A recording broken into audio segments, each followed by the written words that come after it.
कांग्रेस प्रत्याशी पारस सकलेचा की आम सभा ढान मंडी में। आजादी में ग्रुप की कुर्बानी दी है, मंदिर में भी भ्रष्टाचार किया। दूसरी तरफ कमलनाथ जी की सरकार थी जिसने अपने पहले कार्यकाल में 15 महीने के कार्यकाल में 450 करोड़ महाकाल और ओंकारेश्वर के लिए रखे थे। ये कंपैरिजन आपको करना है, किसी के बहकावे में नहीं आना है, किसी के लुभाने में नहीं आना है, ये निर्णय आपको करना है। डर का माहौल बनाया जा रहा है, पूरे प्रदेश में अराजकता का माहौल है, बड़ा शर्म का विषय है। हमारे रतलाम शहर के व्यापारी पैसे ले रहे हैं, किस अराजकता का माहौल भारतीय जनता पार्टी की सरकार ने कर रखा है। ये आप निर्णय करना है, एक कठोर निर्णय, मन में किसी भावना के मुगालते में नहीं आते हुए कठोर निर्णय आपको करना है। सरकार किसकी बनानी है, भाई का माहौल पूरे प्रदेश में बना हुआ है। हमारे हरिजन आदिवासी भाई, महीने की सरकार में कमलनाथ जी ने माफियाओं के खिलाफ लड़ी थी। आपको याद है, बड़े से बड़ी बिल्डिंग धराशायी कर दी थी। कोई कितना भी बड़ा प्रभावशाली था, माफिया राज पनपने नहीं दिया कमलनाथ जी ने। ये 15 महीने की सरकार है हमारे कमलनाथ जी की। सरकार को निवेदन करता हूँ, बहुत ही सोच विचार कर आपको निर्णय करना है। आने वाला समय बहुत महत्वपूर्ण है। 5 साल इस प्रदेश की दशा दिशा निर्णय करने का अधिकार आपको है और ये निर्णय बार बार नहीं मिलेगा। बहुत सोच समझ के विचार करें। इसका देखें, आपकी कल्पना कर लें कि आपको जन्मदिन के रूप में किसको मिलना है, कांग्रेस को। एक तरफ हमारे भारत दादा है, बड़े ये निर्णय आपको करना है। और साथियों, निश्चित तौर पर अभी सर्वे लेते हुए निश्चित तौर पर कांग्रेस की सरकार बन रही है। चारों तरफ माहौल कांग्रेस का है और इस समय में आप सबसे निवेदन है, समुद्र भी आएगा, प्यासी के पास चलकर समुद्र भी आएगा। थककर मत बैठ, मंजिल के मुसाफिर, मंजिल भी मिलेगी और मजा भी आएगा। कांग्रेस सरकार आने वाली है, खुशियां भी आएगी। जय हिंद, जय भारत, धन्यवाद।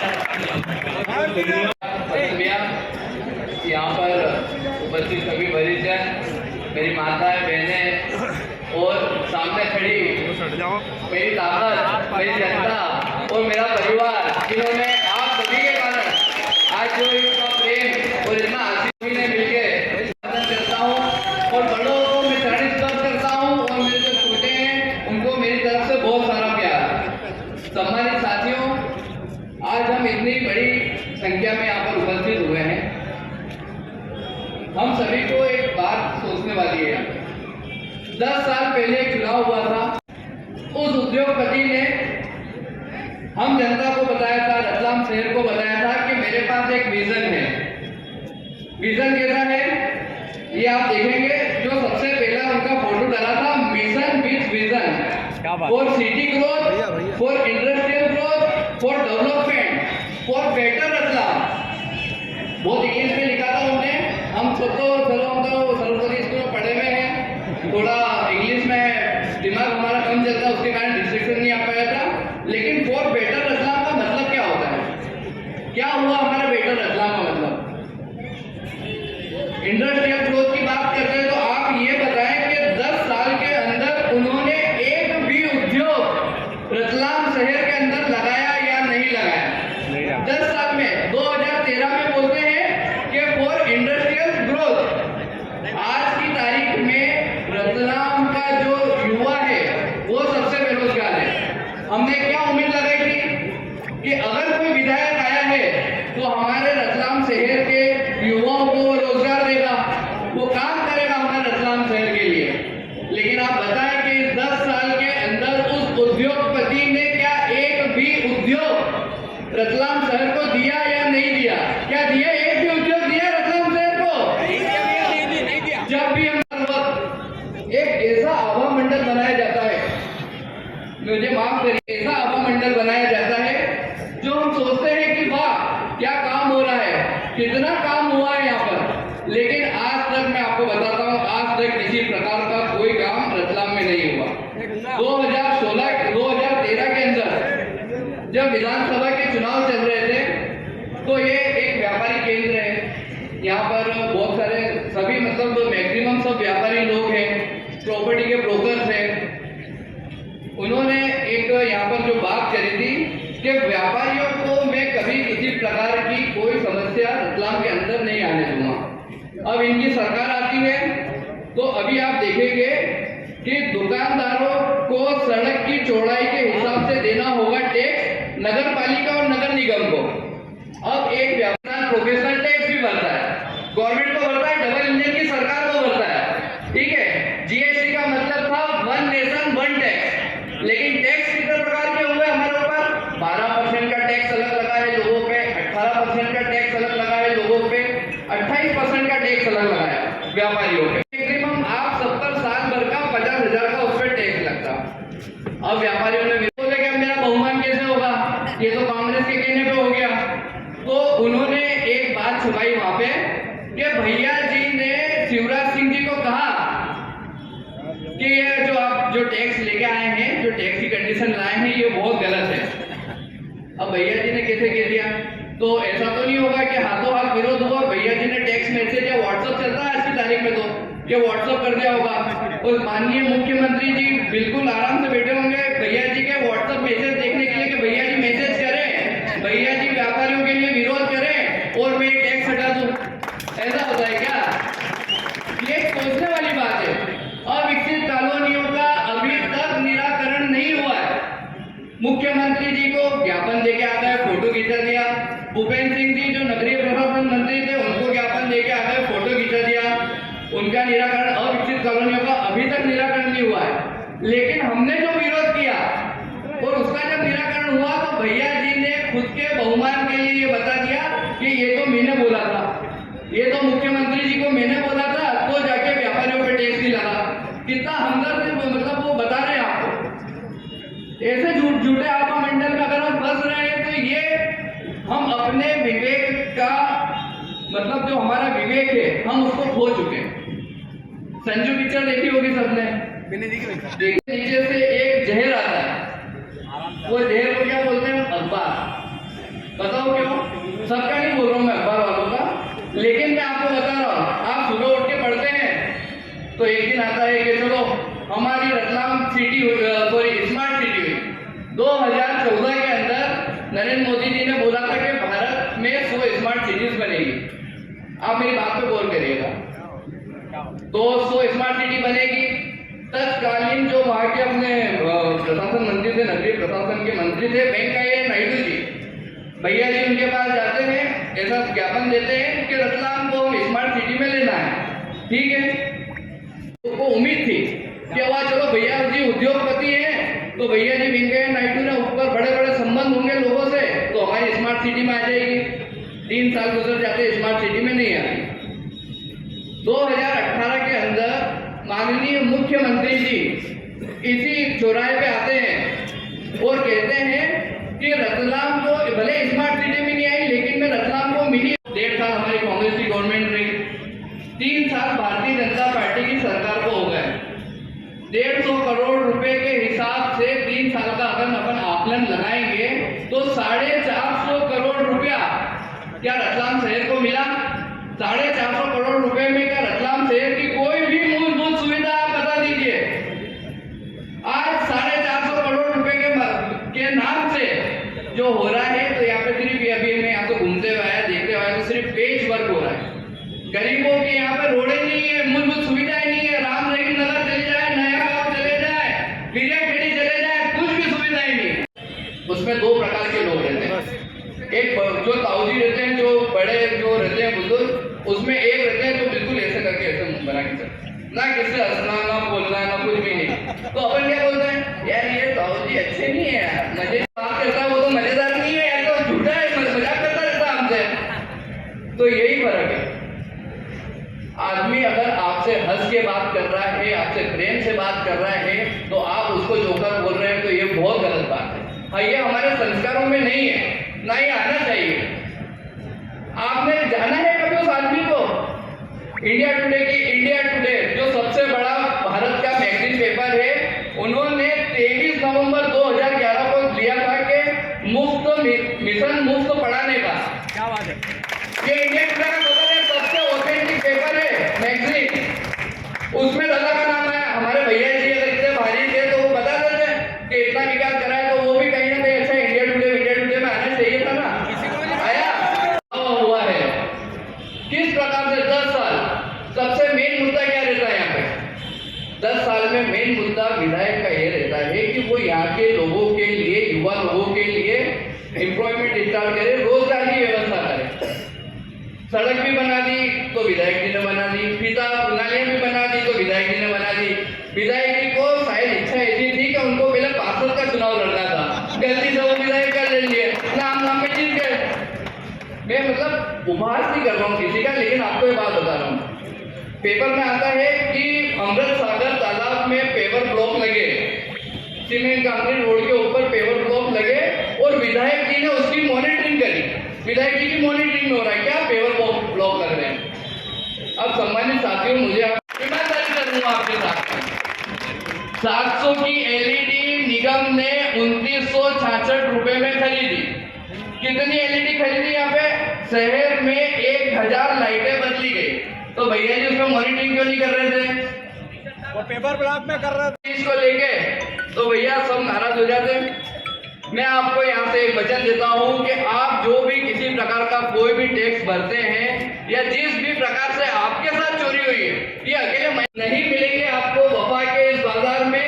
अरे हम तो अश्क भी मतलब आंसू, हम तो अश्क भी खरीद लेते हैं अपनी मुस्कुराहट देकर। बहुत विनम्र निवेदन है आपसे, बहुत हाथ जोड़ सम्मानित दादा को आमंत्रित कर रहा हूँ, आपको चयन करना। दोस्तों, माता और बहनों,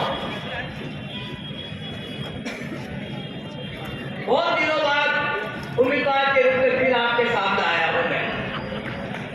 सबसे बात शुरू करूं, भाई बहन ने कहा कि मानवी के कई लोग कह रहे हैं कि सड़क पे जोकर आएगा, सर्कस आएगा, व्हाट्सएप पे सर्कस आएगा, जोकर आएगा। तो मैं तो ठीक है, आपने जो भी उपाय दे दे तो मान लेता हूँ, पर मैं अभी इतनी बात मैंने हंसी मजाक की कर दी है, तो मैं जोकर पे आपने सबसे सुना होगा कि कहता है जोकर सारा जमाना आधी हकीकत आधा फसाना।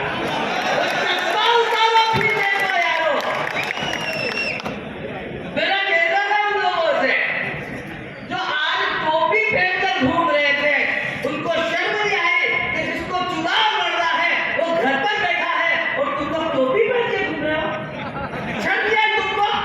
वो नहीं आता मैदान में, वो भी आ जाएगा टोपी पहन के, कितने लोग तो उसके साथ टोपी नहीं होगी। और चश्मा उतारो, फिर देखो यारो, दुनिया वही है, चेहरा पुराना, वही झूठ। अरे सब साथियों ने कहा, भाई बहन ने कहा, भाई शांतिलाल ने कहा, नहीं बड़ी बड़ी बातें की। चलो अभी समय कम है, अब इसके बाद बात बता दूं। माननीय बड़े प्रधान साहब रतलाम पधारे, बड़े प्रधान, किसी का नाम नहीं लिया, माननीय मुख्यमंत्री का भी नाम कर दिया उन्होंने कि जब मैं बहन की बात करता हूं तो मुझे मामा की याद आती है। बराबर बोल रहा हूं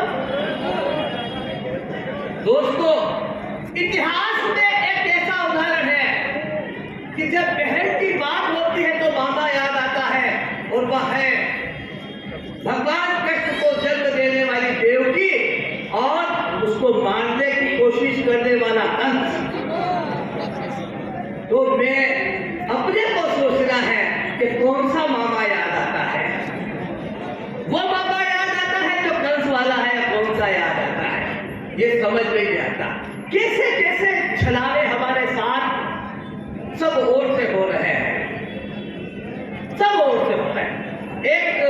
एक बात मुझे अभी थोड़े दिन पहले 30 तारीख को माननीय शिवराज जी ने कहा कि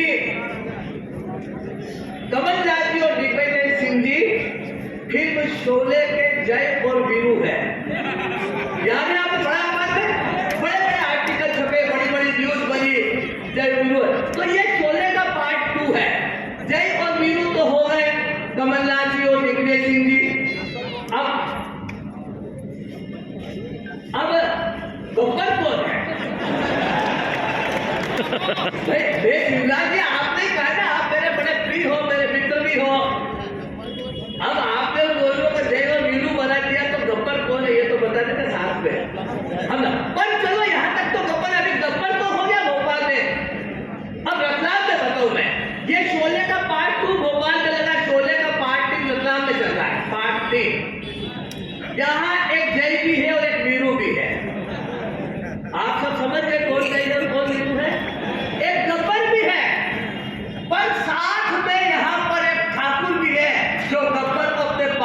कुचल कर मारेगा। मैं बोलूंगा तो बोलोगे कि बोलता है, मैं नहीं बोलूंगा, कुचल कुचल कर मारे। ये फिल्म है शोले भाग 3, तो भोपाल में लग रहा है।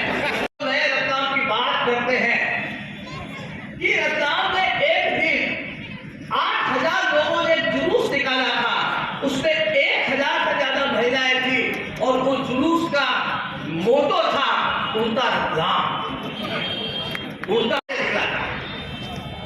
आप बड़ी बड़ी बात करते हो, आप दावा करते हो न जाने किस किस बात का, लेकिन आप बता दें को इस सड़क पर निकलना पड़ा कि उनका रतलाम हो गया है, हमारे बच्चे नहीं है, इसलिए कि आपने यहाँ रोजगार की व्यवस्था नहीं की।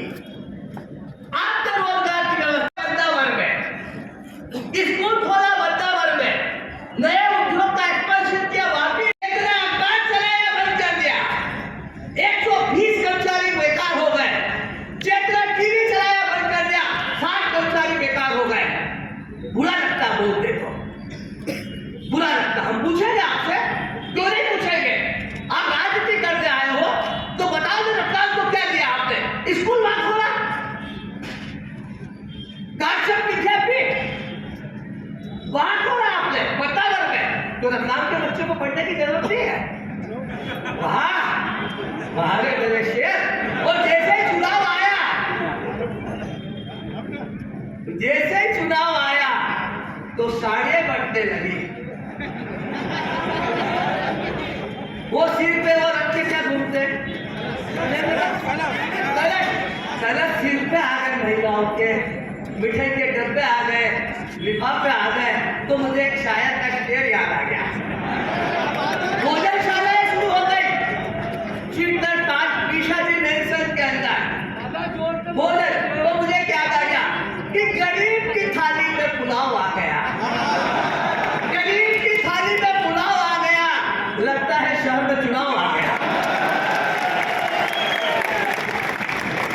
चुनाव में सब कभी बच्चों का स्वागत करने के नाम पर ईमान खेलते हो, पर ये तो बताओ कि कौन सी परंपरा है कि तुम चुनाव लड़ते हो तो अपने घर बुलाते वोटर को मेरा स्वागत कर। ये बोल मैं घर का जाया, मैं मेरे को शांतिलाल वर्मा ऐसा तोड़ा है, तो मेरे कभी कल मजाक कर रहे थे, ये अपने शेलन ने साहब ने प्रभु भैया साहब मजाक कर रहे थे, तो मैंने कहा कि मैं चुनाव जीतूंगा तो सबसे बढ़िया, सबसे पहले मैं पकड़ूंगा महेश कटारिया को और पूछूंगा कि मेरे बच्चे धक्का देने की दौड़ा है,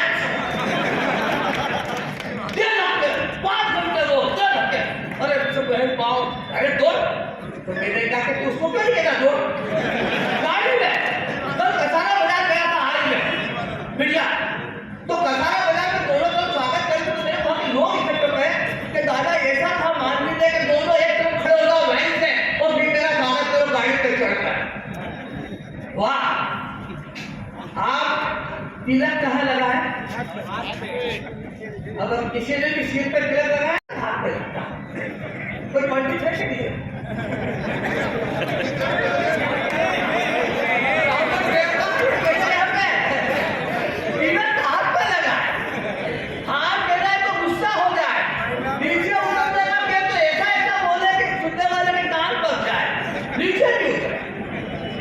तो मुझे राहत इंदौरी साहब का एक शेर है, भाई राहत इंदौरी साहब का एक शेर आ गया, हर मोड़ पर रुक रुक कर समझते क्यों हो, हर मोड़ पर रुक रुक के समझते क्यों हो, इतना डरते हो तो घर से निकलते क्यों? तो मैं जब मैं जीतूंगा तो उसके प्रति वफादार रहने के लिए अंदर से आत्मा बोलेगी कि मांगीदार, मैंने इसे हाथ जोड़ के वोट दिया, जब नजर उठा के बात करता है मेरा अंदर से ईमान बोलेगा, और जब घर पे लोगों को बुला के स्वागत कराएगा तो कहेगा कि बेटा तू आया था स्वागत करने, नहीं आया था तेरे घर वोट देगा। गाड़ी से उतरे मेरे के डांस करके परिवार के सामने के आपने भी जया के सामने डांस कर दिया 10 सेकंड का, कमर में लचक आ गया।